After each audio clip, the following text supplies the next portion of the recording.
In this video, I'll show you how to permanently delete a Facebook page, step by step. First, sign in to Facebook and make sure you have full control of the page you want to delete.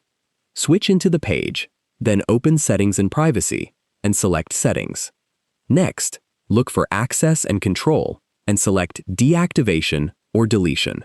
Choose Delete Page, then click Continue, and follow the on-screen instructions. Facebook may ask you to enter your password or confirm your identity before submitting the deletion request. Before continuing, make sure you've saved any important photos, videos, posts, messages, and other information you may need. Review the deletion details carefully and confirm the request. Facebook may provide a limited period in which you can cancel the deletion, so check the instructions shown on your account. After that period ends, the page and its content may be permanently deleted. If you only want to hide the page temporarily, choose Deactivate Page instead. That's how you can permanently delete a Facebook page.